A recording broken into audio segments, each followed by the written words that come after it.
Jalanan ya? Iya. Baik, selamat siang. Perkenalkan nama saya Ayu. Saya di sini bertugas sebagai pemandu atau guide di Monas. Saya akan mau menceritakan terlebih dahulu tentang sejarah Monas sebelum nanti pintu gapuranya dibuka. Saya mau jelasin dulu ya. Baik, untuk Monumen Nasional atau Monas didirikan pada tanggal 17 Agustus 1961 sampai dengan 1967. Selama berapa tahun? 6 tahun, betul. Selama 6 tahun menghabiskan biaya kurang lebihnya sekitar 7 miliar rupiah pada saat itu dari sumbangan seluruh rakyat Indonesia. Monumen Nasional atau Monas didirikan atas gagasannya dari Bapak Sarwono Martokusumo. Nah, diperakasai oleh Bapak Insinyur Soekarno selaku Presiden Republik Indonesia yang pertama. Arsiteknya bernama Bapak Sudarsono. Ahli konstruksinya atau ahli bangunannya bernama Bapak Profesor Dr. Insinyur Roseno. Monas dibuka untuk umum pada tanggal 12 Juli tahunnya 1975 oleh Gubernur DKI Jakarta pada saat itu yang bernama Bapak Ali Sadikin. Jadi ibu-ibu dan bapaknya kita ketahui dulunya Monas ini untuk tempatnya itu untuk kunjungan tamu-tamu negara saja. Nah, pada tanggal 12 Juli tahun 1975 dibuka untuk umum, jadi seluruh kalangan yang ada di Monas ya, atau yang mau berkunjung ke Monas bisa ya masuk ke dalam. Nah, untuk tujuan didirikannya Monas di sini ada 4. Yang pertama, untuk memperingati Hari Proklamasi yang jatuh pada tanggal 17 Agustus 1945. Karena bangunan yang ada di Monas di sini mengandung makna atau artinya dari tanggal, bulan, dan tahun kemerdekaan Republik Indonesia. Tanggal 17, bulan 8, dan tahunnya 1945. Nah, yang kedua tujuannya untuk mendidik generasi sekarang dan yang akan datang mengenai sejarah bangsa Indonesia dan sejarah Monas, juga memperkenalkannya ke dunia internasional. Nah, yang ketiga, sebagai semangat ya atau lambang semangat perjuangan bangsa Indonesia yang tak kunjung padam. Artinya semangat perjuangan terus berkobar-kobar seperti lambang yang ada di lidah api kemerdekaan atau pasir Monas yang paling atas. Nah, yang keempat, tujuannya untuk tempat wisata atau objek wisata. Nah, bangunan yang ada di Monas juga terbagi menjadi 4. Yang pertama namanya Museum Sejarah. Museum Sejarah terletak 3 meter di bawah tanah halaman Monumen Nasional. Di sana luasnya 80 kali 80 meter dan terdapat 51 peragaan sejarah atau diorama. Nanti kalau misalnya ibu-ibunya tidak sempat untuk ke sana, saya jelaskan saja gambaran yang ada di Museum Sejarah. Jadi untuk dioramanya nanti diceritakan tentang zaman prasejarah ya, zaman manusia purba, lalu zaman kerajaan, zaman penjajahan Jepang ya, Jepang, Belanda, dan juga kemerdekaan Indonesia sampai ke Orde Lama dan Orde Baru ya, sampai ke reformasi. Nah, untuk bangunan nomor 2 namanya Ruang Kemerdekaan. Bapak Ibu dan adik-adik ya, kita lagi di sini namanya Ruang Kemerdekaan. Tingginya di sini 8 meter. Sesuai dengan bulan Agustus ya, bulan dari kemerdekaan Republik Indonesia, bulan yang ke-8. Nah, di sini terdapat 4 atribut kemerdekaan Republik Indonesia. Ada pintu gapura, nanti Bapak Ibu bisa menyaksikan di sana ada teks proklamasi tapi bentuknya fotokopian. Jadi bukan yang aslinya. Dan ini diketiknya oleh Bapak Sayuti Malik. Nah, ini sudah diperbesar 4 kali lipat dari yang aslinya. Kalau yang ada 2 ya, yang pertama yang bentuk ketikan, yang kedua namanya konsep. Konsep itu tulisan tangan asli dari Bapak Insinyur Soekarno. Tapi untuk tulisannya tidak disimpan di Monas. Di sini hanya fotokopian yang berupa ketikan teks proklamasi. Nah, itu bentuknya fotokopiannya dan nanti dilindungi oleh kaca anti peluru. Kalau di pintu gapura yang dibuka itu dilindungi oleh kaca anti peluru dan bisa mendengarkan rekaman suara asli dari Bapak Insinyur Soekarno pada saat bacaan teks proklamasi. Lalu nanti di sebelah kiri saya nanti di sini ada lambang burung Garuda, lambang dari negara Republik Indonesia.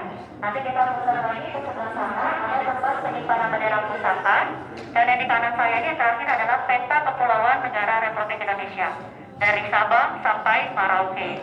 Nah, untuk bangunan yang ada di ruangan kemerdekaan ini terbuat dari perunggu dilapisi emas, kecuali nanti ada di tempat penyimpanan yang utama, di atasnya itu ada tulisan teks proklamasi, itu terbuat dari kuningan.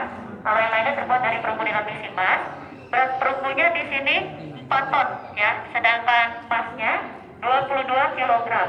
22 diambil dari tanggal selatan kota Jakarta, tanggal 22 Juni tahunnya 1927. Baik, itu tadi untuk sejarah, untuk bangunan yang ada di Monas yang nomor 2. Yang nomor 3-nya namanya pelataran cawan. Pelataran cawan di sana tingginya 17 meter dan luasnya di sana 45 kali 45 meter. Jadi sesuai dengan tanggal dan tahun kemerdekaan Republik Indonesia. Nah, yang bangunan nomor 4 namanya pelataran puncak. Luasnya di sana 11 kali 11 meter, tingginya sampai pelataran puncak 115 meter. Nah, untuk tinggi keseluruhan Monas, ada yang tahu nggak Bapak Ibunya berapa? Tinggi keseluruhan Monas itu adalah tingginya 132 meter sampai lidah api kemerdekaan atau emasnya. Nah, di lidah api kemerdekaan terbuat dari perunggu dilapisi emas. Untuk perunggunya di sana beratnya 14,5 ton, sedangkan emasnya 50 kg. Nah, untuk seluruh area Monas, luasnya kurang lebihnya sekitar 80 hektar. Nah, itu untuk sejarah Monasnya ya, jadi sudah saya jelaskan. Nah, untuk ini Bapak Ibunya nanti akan menyaksikan pembukaan di Tugapura. Nanti akan dibuka dan bisa mendengarkan rekaman suara Bung Karno pada saat baca teks proklamasi. Di pintu gapura ini terdapat 2 warna. Warna yang pertama warna hijau. Warna hijau di sini lambang dari kesuburan. Yang kedua warna emas. Emasnya di sini lambang dari kemakmuran. Nah, ketika pintu gapura ini dibuka, nanti akan terlihat ada ukiran kepala baru, ya. Ukiran di sana mirip salah satu presiden yang ada di Bali, yaitu kepala baru. Terdapat 2 mata, 1 hidung dan 1 mulut. Mulutnya nanti pasti tempat penyimpanan fotokopi teks proklamasi atau kacanya nanti peluru, nanti itu mulutnya ya. Nah, untuk bukanya ini namanya bukan rantai, ini dia melambangkan kalau bangsa Indonesia ini suka bergotong royong, filosofinya ya. Nah, untuk marmernya ini berasal dari Itali, warnanya hitam berbentuk kubus. Ini filosofi yang dibuat oleh Bapak Soekarno. Apabila kita mengelilingi ruangan kemerdekaan ini, filosofinya seperti mengelilingi Ka'bah yang ada di Mekah. Nah, untuk tahun pembuatan dari pintu gapuranya di bawah sini, bentuknya ini adalah angka Romawi, tahunnya 1994. Iya. Mau didengarin ini suara Bung Karno-nya? Oh ya, siap ya. Ya, kalau gitu nanti disiapkan alat rekamnya, Bapak Ibu.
Indonesia dengan ini menyatakan kemerdekaan Indonesia.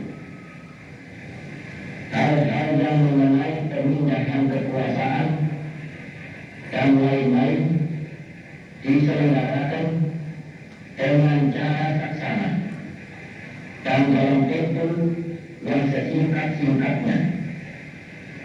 Jakarta, 17 Agustus 1945, atas nama bangsa Indonesia, Soekarno, Hatta.